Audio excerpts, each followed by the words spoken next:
At 8:30 that morning, you had firehouses filled with firemen talking about the same thing that you spoke about to your colleagues at work today. At 8:47, everything changed. And these firefighters that went in there did not know that they were going into a war. That wasn't in the game plan when they got off those fire trucks. They were going to put out a fire. The attacks on the World Trade Center towers on September 11, 2001, tested emergency responders well beyond their limits of experience and imagination. As the first 911 calls poured in, New York City firefighters, police, and emergency personnel, whether on duty or off, rushed to Lower Manhattan. Well, that's confirmed. We have fire on several floors of the World Trade Center. Unaware of the impending collapse of both World Trade Center towers, their sole focus was rescue.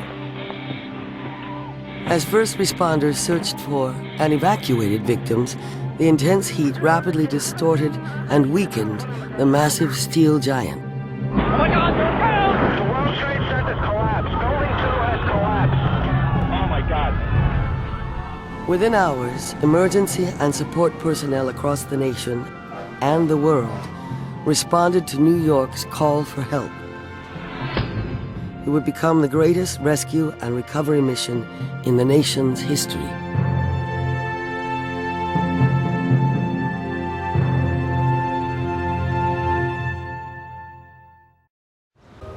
The World Trade Center complex encompassed 16 acres and contained 7 high-rise buildings, including the World Trade Center towers. Home to hundreds of international businesses, the Twin Towers were icons of economic success and symbols for New York City and its famous skyline.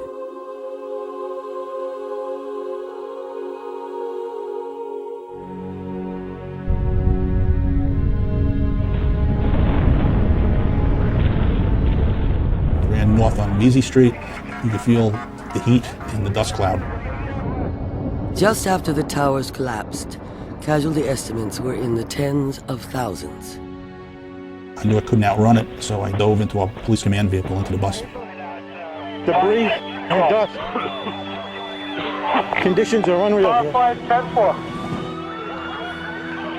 The command post is in trouble. We have people trapped in the building on the first floor. We got buried alive. That became our graveyard. The force of the explosion, whatever was on the street, just sealed off any way to get out.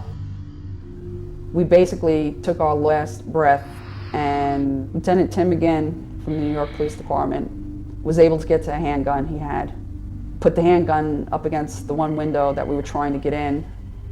The next thing I remember hearing is pop, pop, pop. At that point, all we knew, we had air again. We didn't know what was going on. We couldn't see anything. The building was completely blackened out. You couldn't see the sun, nothing. It looked like a tornado, a war. It looked very surrealistic. The ground started shaking again. And I basically looked up at the sky and said, oh my God, here we go again. I grabbed my partner and tucked her underneath me, brought her to the ground. The debris really got bad coming in. Then it was a deadly silence. Very deadly, deadly silence. I was thinking, I have to get the people together and start getting communications together and see what we have to do to go in to create an operation, what's needed to do a rescue. That was what's on my mind. Joseph Morris, retired chief of the Port Authority Police Department, is no stranger to disaster. Having responded to the 1993 World Trade Center bombing, Morris was well aware of the importance of command strategy as he assumed command of the Trade Center disaster. You know, you're gathering what resources you have, what we lost and what you have. And, you know, I hate to say, but what I was more looking what I had, not what I lost. EMS Captain Carolyn Fioranti and her husband John, an EMT, arrived at a staging area on the Brooklyn side of the Battery Tunnel. A gentleman came up to me, a paramedic, and said, "You are the only boss here." I had 40 ambulances and no idea what was on the other side of the tunnel. Send every available ambulance to World Trade Center. Once we realized that there was nobody on the other side really coming out, we took the 40 ambulances that we had and we went into the tunnel and we went into the city. And when we came out of the tunnel and saw the chief of the department standing there directing traffic, we knew at that point there was no command post, there was no order, there was a lot of chaos.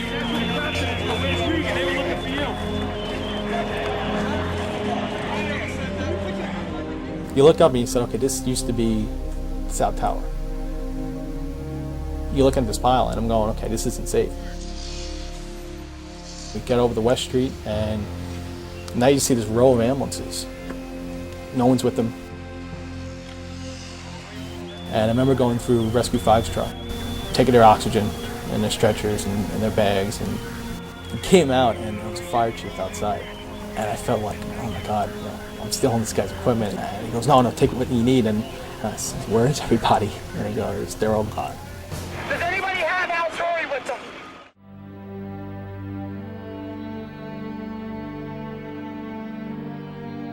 They were destroyed. They were running on a shoestring, and they were still getting it done.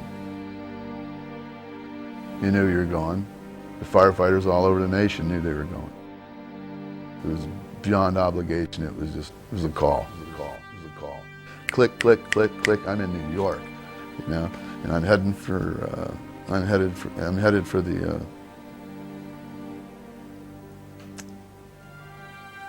the worst place on earth.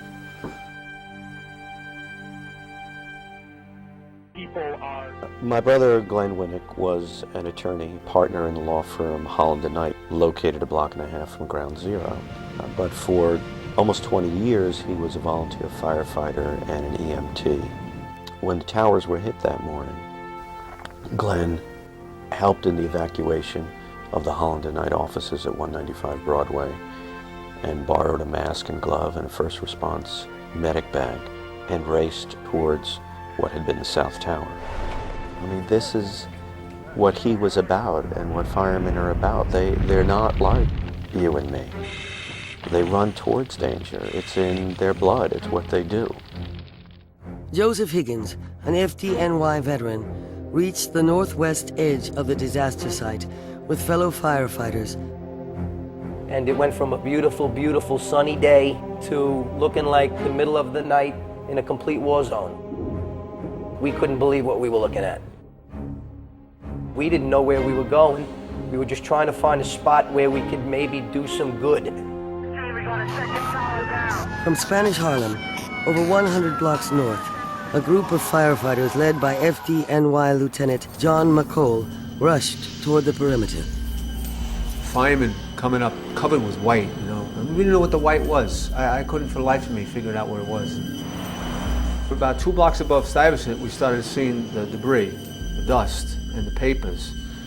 And it got deeper and deeper. As you walked through it, it was like walking through the snow. It got so high. For firefighter Joe Higgins, the rescue effort took on special significance. And I knew my brother was in that building, but the problem was I didn't know if my other brothers were in that building also at the time neither, and they didn't know if I was in there at the time either. So it was kind of like nerve-wracking, but at the same time you were just trying to get something done. With many of New York's most seasoned rescue personnel missing in the collapses, dozens of experienced emergency personnel took the initiative of breaking workers into teams to begin search and rescue. There was a lack of tools and there was no water pressure. I remember we were trying to hook up to a tower ladder to get water on a fire on a couple of buildings that were on fire on Church Street. We tried to find World Trade Center 1. See, nobody knew where anything was. It was so unrecognizable. And we're trying to get in through an impenetrable wall of steel and I-beams and plaster. And then we made our way across this. It took us about 20 minutes to get across West Street. We gathered with all the other guys up on top of a big perch, like where all the steel had kind of like come to a big hill. When you got out there, you could see what the hell happened. Like, oh my God, like the amount of devastation was really apparent now, because you could see, as far as you could see, was nothing but steel. And then we did eventually come around to the west side, where we thought we had a good spot where we can maybe start working our way in and start searching for victims. And then we finally got a broad look at everything. That's when it struck me that all this time we've been searching, we're still in the street. We didn't even make it to where the buildings are yet.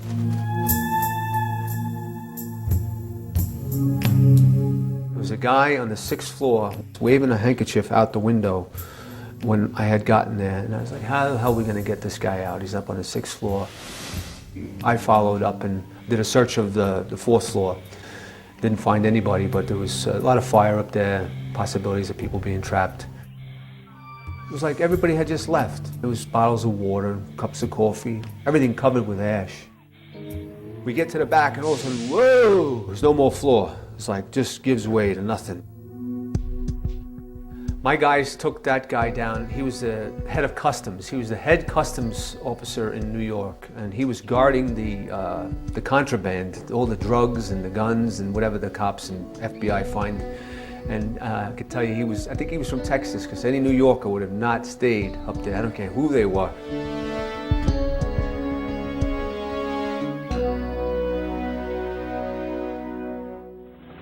Adding to the incredible level of danger and chaos, all high-rise buildings surrounding the complex were severely damaged and in danger of collapse, forcing fire commanders to order Higgins and nearly 1,000 other emergency personnel out of the disaster site. And then at that time, they decided, everybody out, everybody out. And we've just been evacuated. There's been multiple bomb threats down there, as well as a secondary collapse of what was remaining of the 6 floors of the South Tower. So pretty much everybody's been pulled out of there now until everything's done. Other than that, it's just a mess. It's absolutely unbelievable. Although each minute away from the site would likely mean more loss of life, until the all clear sounded, there was nothing emergency workers could do but watch and wait.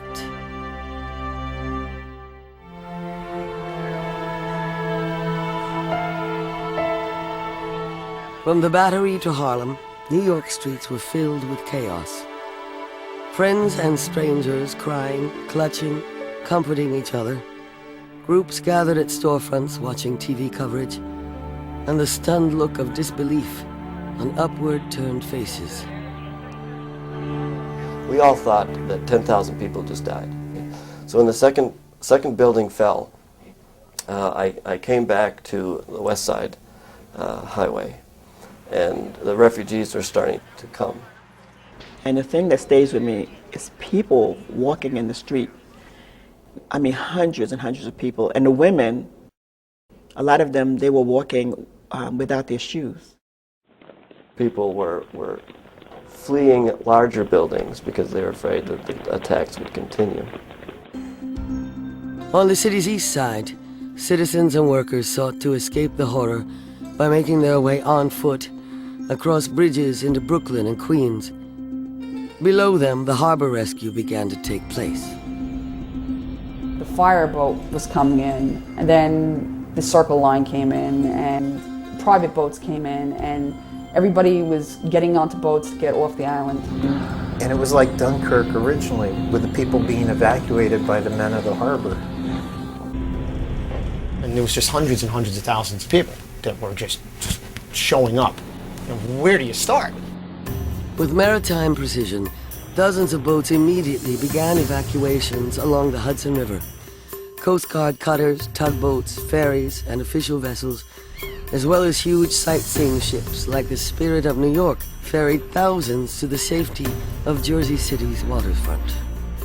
I put 600 people on this boat. I can have them loaded in about 10 minutes. They're massive people movers. We moved just under 20,000 people in 4 hours, just with 4 boats.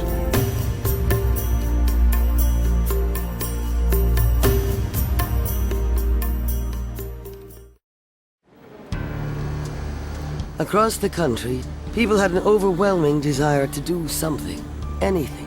The bar behind us has been kind enough. They have about 30, 40 cases of water, Gatorade, and these ladies here have been kind enough to feed us. Arroz con gandules, pollo frito, ensalada. Tens of thousands began to make their way to Ground Zero, not certain how to help, but desperate to restore order. It's just like worker bees. There was just a frenzy of activity, of people wanting to help out, wanting to give out. Thousands of New Yorkers searched for locations where they could volunteer. It was a spiritual commitment, to this country, and to my fellow firefighters and fellow Americans. It's just, you gotta go. You don't have a choice. I couldn't believe that someone would do this to our city.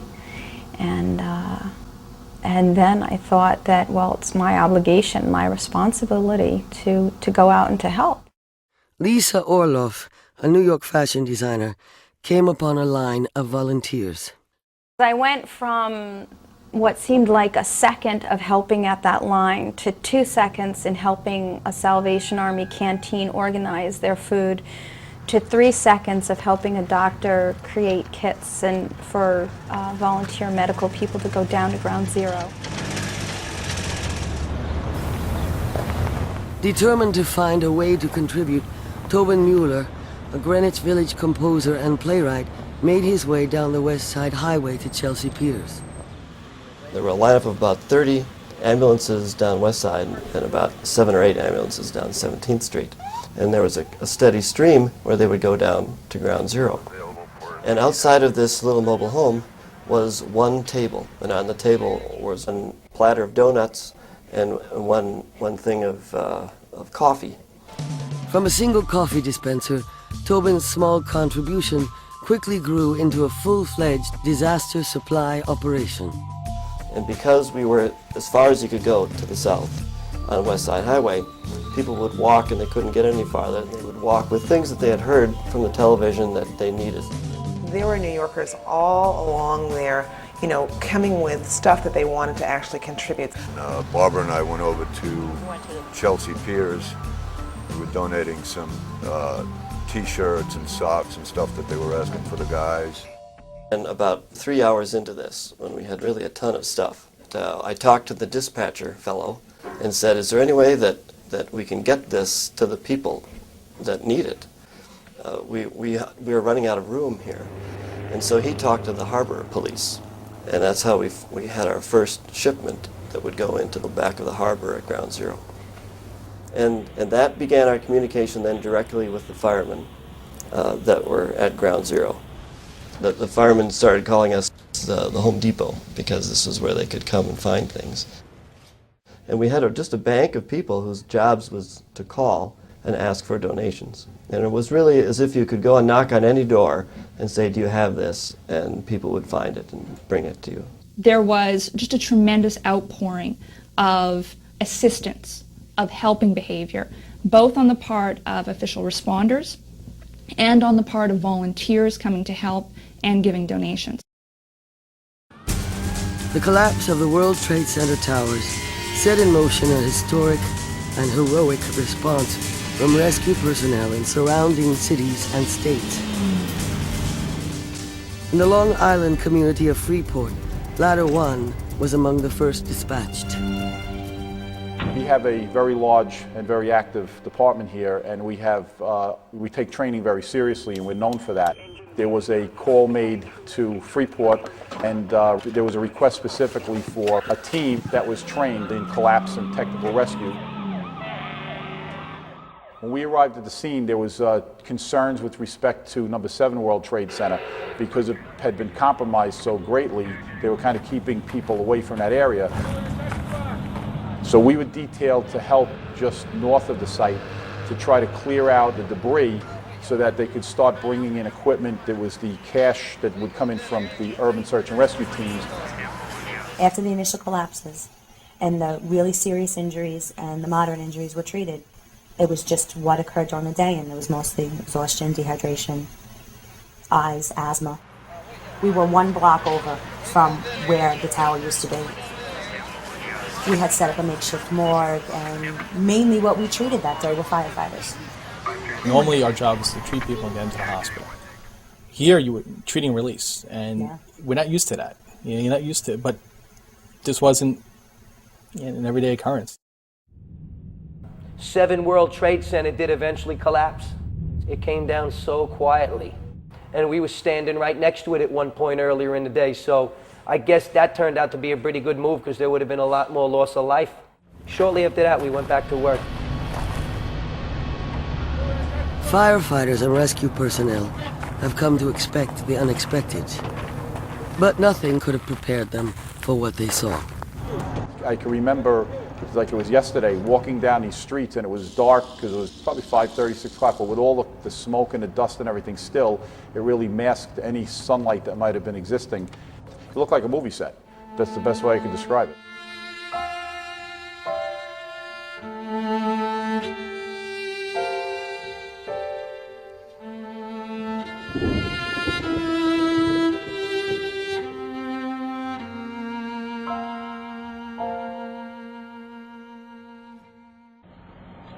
Lower Manhattan streets, normally bustling with life, had become deserted and desolate. The entire area below 14th Street, blocked off by police barricades and heavily guarded, had been declared a crime scene.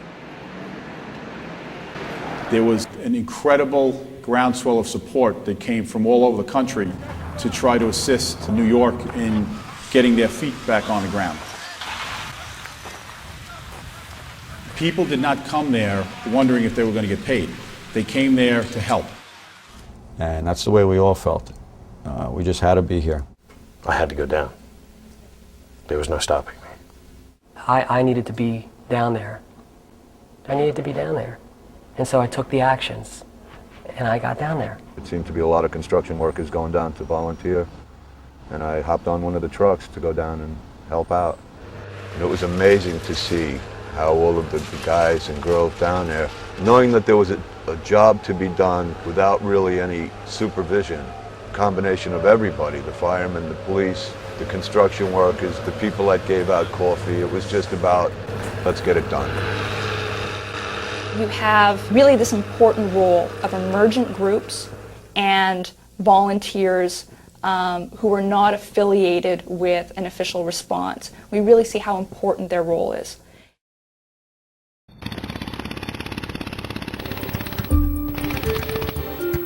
Many volunteer rescuers worked side by side with career rescue workers. Kenny Sheehan, a crew member for The Late Show with David Letterman, had significant construction experience. Greg Gerson, a composer and former drummer for Billy Idol, had valuable welding skills. Jeff Johns was part of the Transit Authority's emergency unit. The way the steel was laying, the way the overpasses were hanging, they couldn't get equipment in, and it was all pretty much done by hand, digging by hand, so it just took a lot of manpower. You know, they would just say, well, we need 50 guys over here, and then we'd jump from different parts of the pile to do whatever we could do to move stuff. Some parts of the pile were almost 6 stories high. I mean, you're talking about debris, a mountain of debris, of just jagged mess. It was the most dangerous place. I remember the first thing was you couldn't believe it. You just couldn't believe it. It was beyond the scope of imagination. It wasn't a building, it wasn't 2 buildings, it was blocks. Walking was almost impossible. There's no road map. You were making it as you went. Your eyes never stopped looking. That's all you did was look. With all the steel and intertwined, a shovel would just bounce off of one piece. If it hits one piece of steel, it's just going to bounce off. The only way to do it was to force your hands down under there and lift it up and put it in a bucket. That's how most of the buckets were filled. The most dangerous job site I've ever seen in my life. Just danger everywhere. But below your feet was the reason you were there. I felt like I was in the color part of The Wizard of Oz until we popped up through the tunnel and went into Ground Zero because it became black. If you could make a video of what you perceive hell to look like, from fire shooting up at times, that's what would happen. You would be in the middle of what would look like steel, and then fire just would pop up. Firemen were coming out and ironworkers with their boots literally melted. And then the hose would come over and they would try to put that part out. We were at a rescue mode at that time. Everybody there thought we were going to rescue firemen and people in the building. That's all we thought. How far you want to go down? As far as you can manage. They would stick their probes down to find any type of shaft or path through the steel. As rescuers continued to search, they found that office areas, once 10 feet tall, had been compressed into spaces barely large enough to reach into with a flashlight. You know, the hopes were that people were down in large tunnels through the steel. The most sophisticated rescue equipment available was employed during the search. The bucket brigade, as we called it, with the firemen going into the center of the pile with 5-gallon buckets, literally moving dirt by the spoonful so they wouldn't go in with heavy equipment and hurt anybody that could be still surviving. There were no direct orders, no one person or group in command. Those in the bucket lines were solemn and intently focused. You would find yourself moving further and further up, around, and down in to the center of what used to be the towers.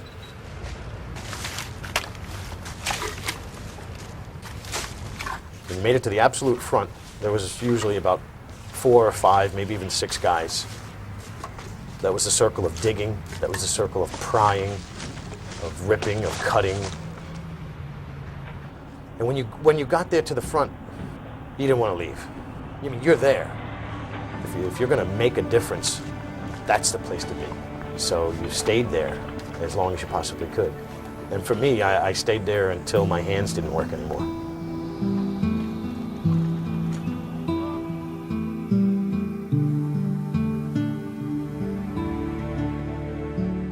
And then when it was the next day, we were right back there at the crack of dawn.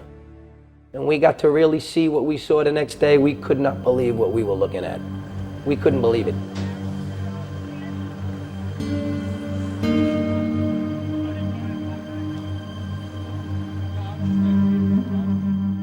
The massive disaster site, now covering over 30 acres, or double the World Trade Complex size, was divided into 4 sectors, each with its own command post. You had the firemen with the bucket brigades trying to find survivors. And then you had the rescue dogs going below the steel. The dog's role at Ground Zero was just essential. There's just no other way to do it. The dogs were it. Bob Yarnell, head of the American Canine Association, worked side by side with dozens of volunteer canine search and rescue teams, arriving from across the country and the world to assist in the search. Heather Nothstein, aged 20 at the time, was the youngest member of these volunteer teams. We used them to find people, because what they did was, just like they think I have a treat right now, they'd use those scent particles to find where the people were. And it's almost like colored smoke coming out of the ground to them. There wasn't any type of mechanical device that you could use, like you're looking for metal as a metal detector. It was the dogs. Though it was very difficult for us as the handlers, the body parts to them glowed in the dark, and they would just go boom, boom, boom, and they'd find it right away. We could read their facial expressions really easily because they actually have all the muscles in their face to actually smile or to frown. So we knew what they were thinking when they were thinking it. The Rottweilers, you could give hand signals from 200 feet away, and they would stop. And you had to be able to tell them to stop when you saw the heavy equipment coming in. The lady from Ohio Task Force 1 was probably about 4'10", and to see this little woman, small woman, climbing over steel with her animal, which she loved like a family member, to get in there to try to help other people is, I mean, it's just, they're prepared for the ultimate sacrifice. They weren't worried about themselves. There was no safe path to get to the middle of the World Trade Center. These dogs would be put in a harness and put a long rope on them, a tag line, and they let the dog go. Good job, Riley. The thing that we had to worry about the most was unstable ground, because it's a huge pile of rubble. You had to have radar the whole time, not just for yourself, but for the dog.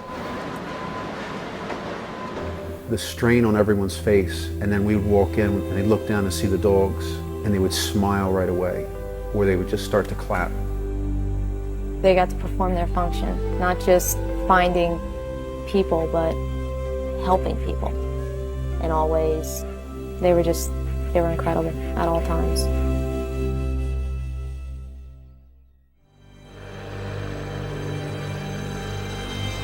Given the massive size of the steel beams and other debris, the use of heavy construction equipment was essential. There was some big stuff, big stuff had to be moved, and until they got cranes in to actually move stuff, it was hard because it was all being done by hand. We were asked to get the biggest equipment we could to reach the furthest out and to start picking off steel beams. Well, when we first got there, of course, there was a lot of chaos. We had to make sure there wasn't another catastrophe because we were working on top of subways and concourses. And it was a very eerie, spooky kind of night, if you would, because there was still rumor that the building next to the Twin Towers was coming down.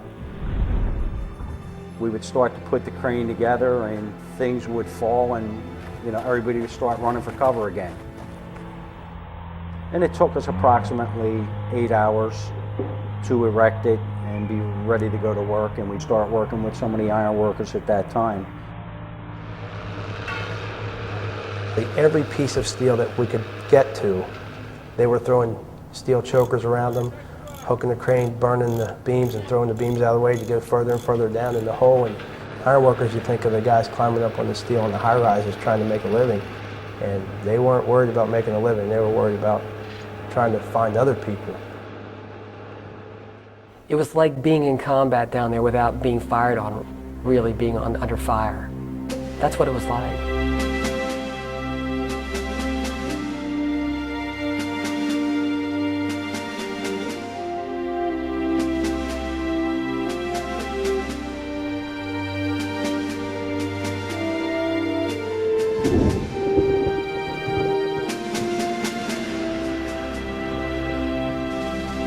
We were infantry front line.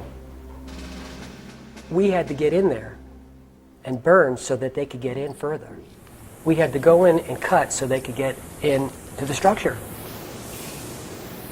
Some parts of the pile were almost 6 stories high. I mean, you're talking about debris, a mountain of debris, of just jagged mess. There was parts of this structure that were hanging by threads.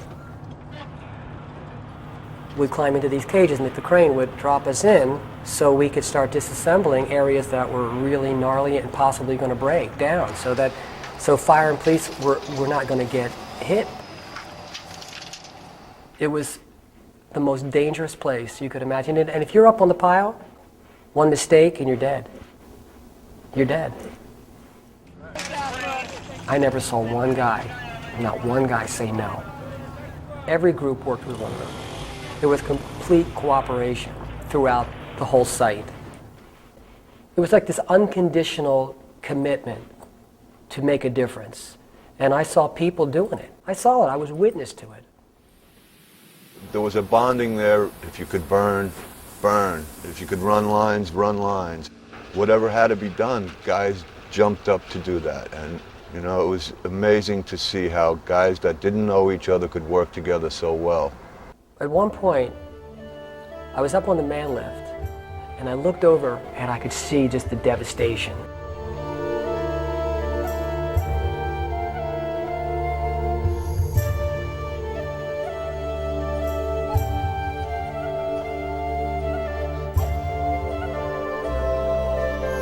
I really remember this too. It was vivid.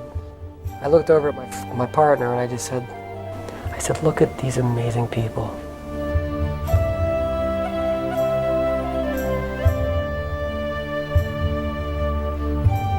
I mean, stop for a second, Charlie, look.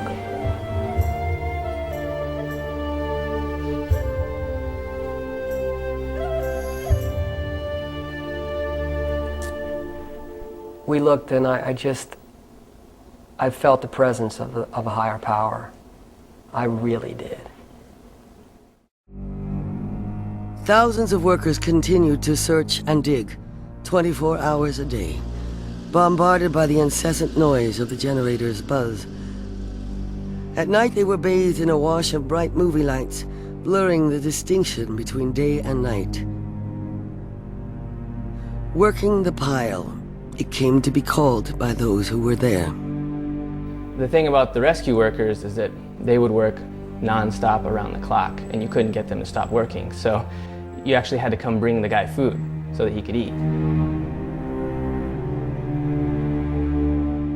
They were just not going to stop, and he knew, despite watching them, that they were not going to stop until they could find survivors.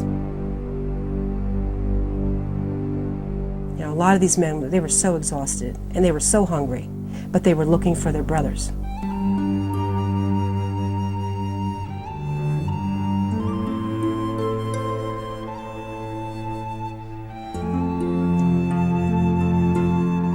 When we'd see them coming down, we just lead them, here's some water. Here, sit down here. Some of them were crying. I was just there and I would hold their hands, you know. We knew as a group that all of their attention had to be on finding their comrades. We didn't want any attention on where am I going to get some food, where can I lay down, where can I sit down. That was our job. There was a firefighter who his boots had completely worn off to nothing, and he was digging in the rubble in his bare feet, and I went and I ran him a new pair of boots. Even though there were different groups there, all of the groups were working together as a group to make sure that all of their needs and all were taken care of, because they were doing something so much greater than we could possibly do out there. All right, there's a cold drink out in the cooler. Oh, right, okay. Yeah. These volunteers, absolutely, without question, were to help and to assist, to give. It was all about how can we help you do what you have to do better? How can we make your life easier so that you can accomplish what you need to accomplish? Dozens of Red Cross vehicles lined the surrounding streets, supplying drinks and snacks to the hundreds of workers who would arrive at the site each hour.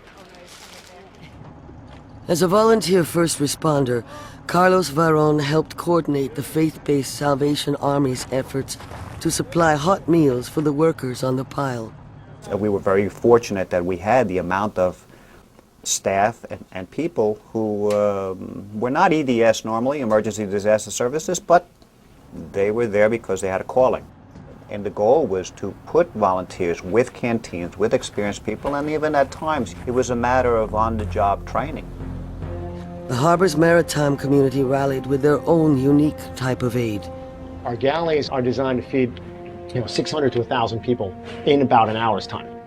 And that was when the idea for us started, like, listen, there's food out there, there's supplies out there, we've got a mobile piece of equipment, we can get supplied through the seawall. The formation started to happen. With the help of New York restaurateurs, Captain Hank Rao converted the spirit of New York into a floating refuge. We had enough collected, and we figured we'll have 20,000 portions of food, and that should last us 3 days. We wound up doing between 800 and 1,000 portions of food per hour. I could not believe that there was that many people there. Corporate and private donations poured in with an unprecedented speed. Whatever was needed or wanted, every effort was made to find it and bring it to the site. "What do you need?" was the most common question asked by support volunteers and then echoed through the ever-present media. And got a bunch of brand new sweatshirts donated from the Gap. And a promise of 6,000 masks from 3M. We had 200 pairs of waders down and in.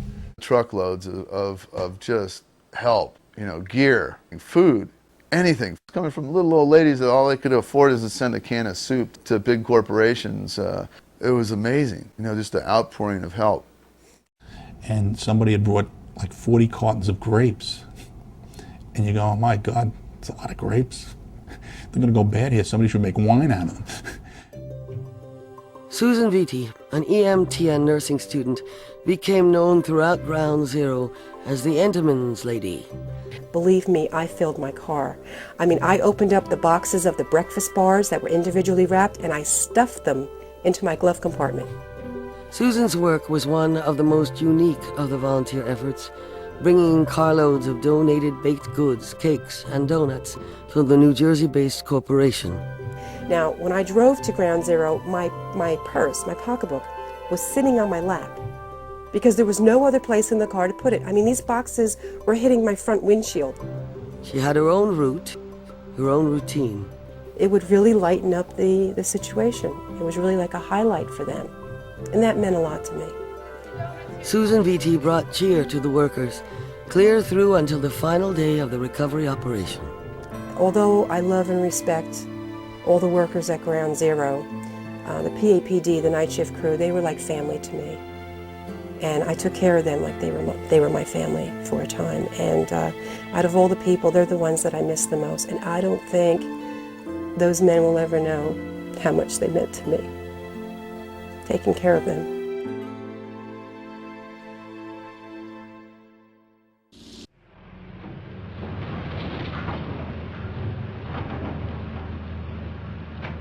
You know, I mean, they did call it the pile, but there were many, many huge, piles of debris, so to speak. Barbara Taylor, a scenic designer for The Late Show with David Letterman, worked for months at and around Ground Zero as a support volunteer.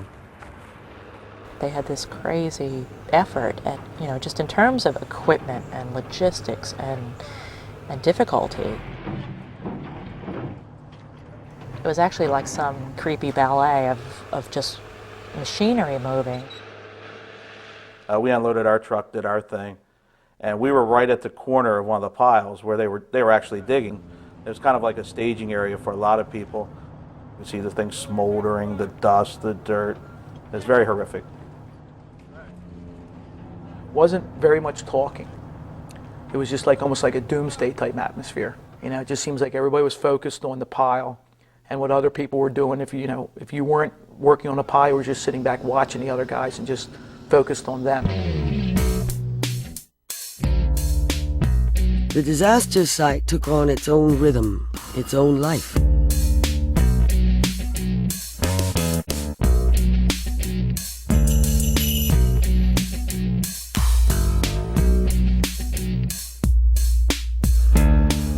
You could see it was like a mound.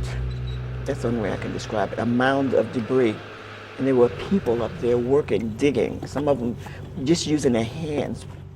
Verlene Cheeseborough provided support to the rescuers through her church group. When the firemen would come from the mound and the emergency workers would come from the mound, they would, you could see that they were tired, but more than anything, they needed human contact. And so when they would come down, I remember some groups would go over it and just lead them. It was called the no-dough zone, south of Canal Street and the west of Broadway. You literally didn't need any money because everything, you were fed, you were clothed. If you needed underwear, you needed gloves, boots. I had people, because of the heat of the pile, they were going through a pair of boots every 2 days. Nearly every New York restaurant donated and served food to Ground Zero's volunteers. Among them was a small Italian eatery 10 blocks north of Ground Zero on Canal Street. He chose to keep his restaurant open 24 hours exclusively to serve the rescue workers. As it became more known that he was doing that, loads of suppliers would contribute the food and all of the supplies so that he could indeed just keep rescue workers fed.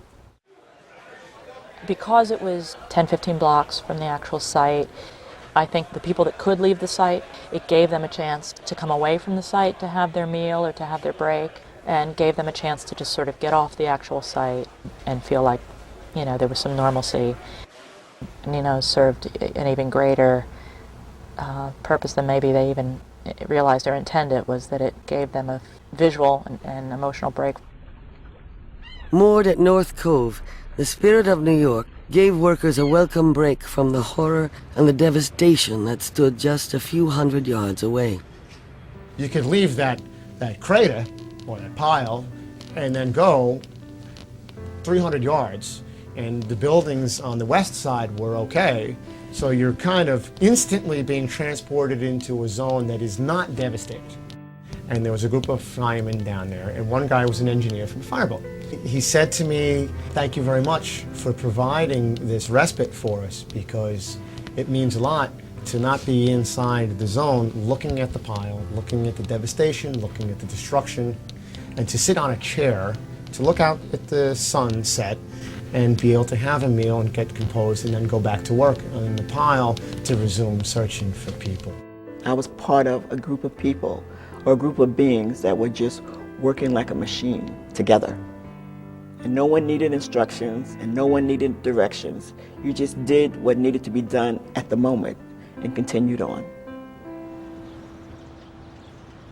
One of the few buildings undamaged in the disaster zone was St. Paul's Chapel. Many called it the church that didn't fall.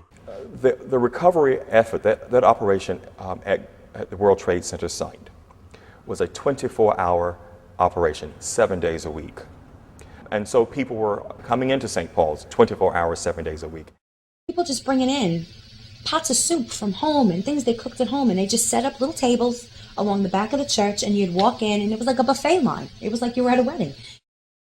People just came out of their own heartfelt desire, their wanting, their longing. They had a need to do something. Clergy was everywhere. Every form of clergy could be found, and could be found easily.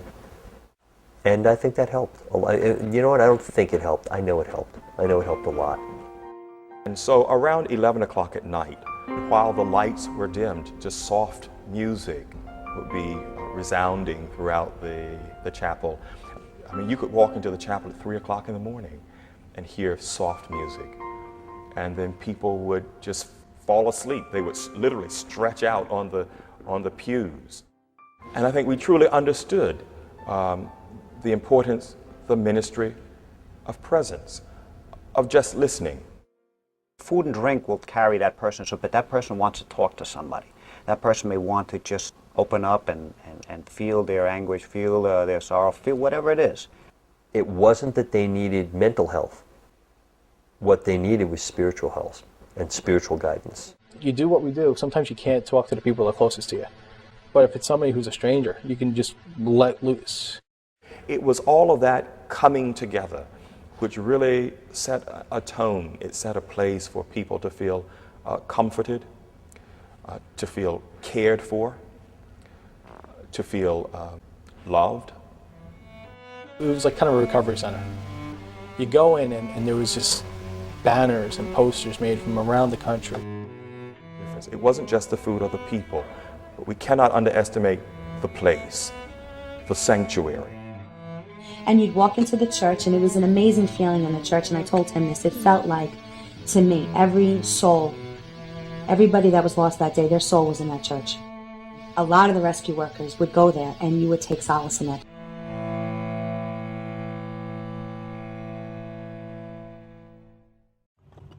At Ground Zero, after the buildings came down, there was a lot of hope, and that hope lasted for a really, really long time. And it was important to have that hope because that's what drove everybody that was on that pile at Ground Zero to try to locate somebody that might have been able to survive this disaster. We were feverishly trying to get as much done as we could, but so little was being done because it was devastation. There wasn't one thing that resembled an office building, and this was the biggest office building in the world. Everything was metal, dust, concrete. That's it. It didn't stop me from looking, you know. I looked to the best I could, you know. I was down and climbing through those voids. I was down 30, 40 feet, down in there like tunnels, you know, on and went on and on and on. And then we started finding the brothers, and, you know, we were humbled. It was a foxhole mentality. I was very proud of all the guys that stuck it out and did what they had to do, but we all were hoping for miracles too, you know? A couple of dead firemen we found in the street. They were there underneath the steel. You couldn't get them out. He's laying there, and he's somebody's father. It was very frustrating. You know, you gotta hold on to hope. You know, you dream in your head that maybe there's a pocket, maybe they're down there and they're all chatting with each other waiting for us to come and get them.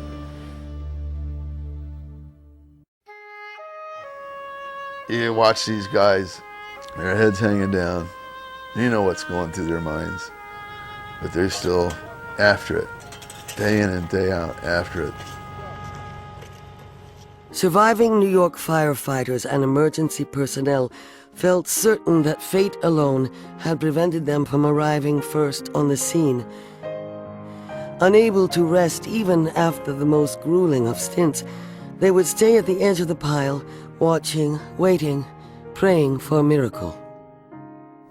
Although we did everything we possibly could, it almost felt like a failure to us because, you know, we were done. We left no stone unturned.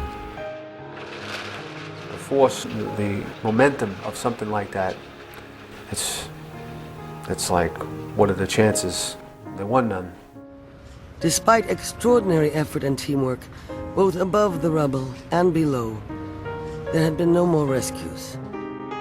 There are family members out there that don't know if I don't go back in there. I didn't want to disappoint them. I didn't want to disappoint myself.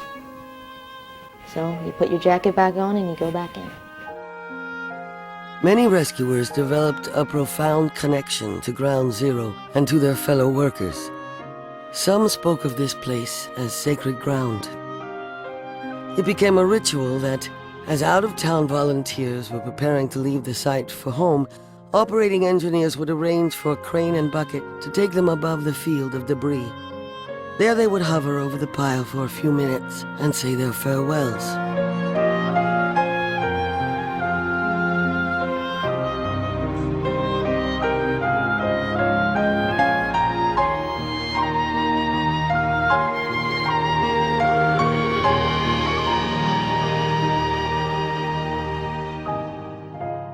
It was a sense of duty that we had begun a job, we had a responsibility, and we will see it to the end.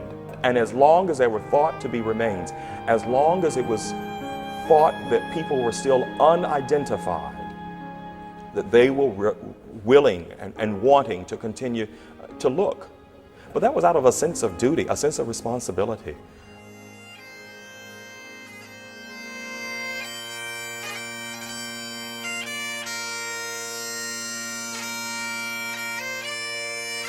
And he was an extraordinary firefighter. When he was alive, I used to say this to folks, that that's the best fireman that's ever been on a New York City Fire Department.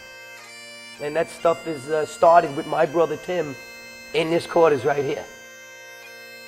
If he didn't run towards it, he wouldn't be the Glenn that we knew. And that's probably the same thing that was being said by family members for all those who were part of the rescue effort. So to me, he's a great American. And he walked among giants that day. For the first time in the 28 years I lived in New York, people came together. And it's something that I never thought New York could do. When this happened, it was kind of like being sucker punched. Took the wind out of the city for about a nanosecond. And then New York just came right up and went right into action. It was like America at its best. It was Americans at their best. It was just like the heart of America just opened up and just poured forth. But you're also seeing this unprecedented outpouring of compassion from every corner of the globe. I think the rest of the world can look at New York and just like I look at what went on down here in complete awe of how it was done, and it's something I think that this whole city and everybody that took part in this, including the people that died, can be very, very proud of. On September 11th, 2001, Officer John Soltis was a recent retiree from the Port Authority Police Department. But as events unfolded, Soltis wasn't content with remaining at home watching news coverage on TV. Had I had had to have sit at home for those 9 months and watch the news and call up and find out if they found anybody today, I would have gone crazy. On September 12th, he returned to service as part of a 12-man ad hoc task force made up entirely of retired PAPD officers.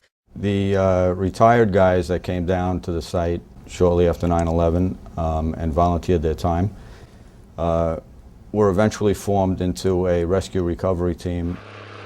The team was quickly dubbed Rescue Romeo. Well, we were all retired police officers, roughly in our 50s. After about 2 weeks, it became apparent that there were no more survivors. That's when we all sat down and we decided, you know what, these people who died, in particular our brothers, our 37 brothers and sisters who died, the very least that we can do, if we can't bring them home to their families alive, then we'll stick it out and bring them home to their families. And, we all decided right then and there we're gonna stay till the bitter end. There wasn't a piece of rubble that left that pit that wasn't gone over with a fine-tooth comb.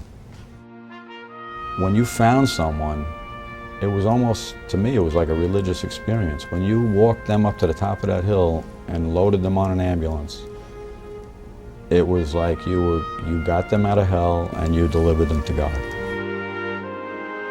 From our department of 37 people that died, I'm so proud of them. I wish they could be here, but they were the ones that didn't make it out.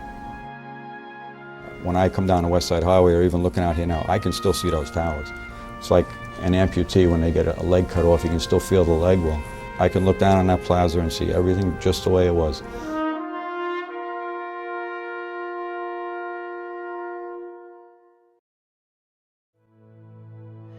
In the wake of the tragedy of September 11th, numerous task forces and committees have rallied to address problems related to the Trade Center response. So I think we need better coordination, we need better communication, we need to understand the nature of these events and how we as individuals, as organizations, can better prepare to respond to hazard events. Although some issues have been resolved, the question remains, is the nation better prepared to respond? If you ask me and a lot of the EMS people and a lot of PD, ask any of us, do you think it'll happen again? We say yes. We must learn about the terrorism end of this and the rescue operation and how do you deal with a tragedy. But more than that, the terrorists win if that's all that future generations learn about. They must learn about how this nation pulled together and demonstrated an unprecedented display of compassion and resourcefulness and expertise and charitable service. We may never see its like again, but it's not anything we should ever let go of. And it is the most important lesson to come out of 9/11. Oh, beautiful for spacious skies. I mean, the most amazing thing about the job that I do and the people I do it with is that they'll give their life for strangers. I saw people coming together and working together in a way that I had never seen before, never read about before, never imagined. Really, when you're talking about people coming together to help each other, that was the epitome of it. Nobody knew each other, and everybody was a brother and a sister immediately. It didn't matter what department you worked for. It didn't matter anything, what rank you were. All that mattered is that we were all there together trying to do the same thing. America, America. The tragedy, in effect, had taken all bias and gotten rid of it. It was just everybody getting together, pushing forward. I have never seen people coming together like that. I never have. From sea to shining sea. Seeing the buildings fall and seeing that huge space where there was nothing anymore. It was such a huge hole in you. You couldn't stop. because then that hole would fill you up. And that's what volunteering enabled you to fill up, and enabled you to keep moving so that you didn't feel that. So that you could make it something bigger than the hole that was created.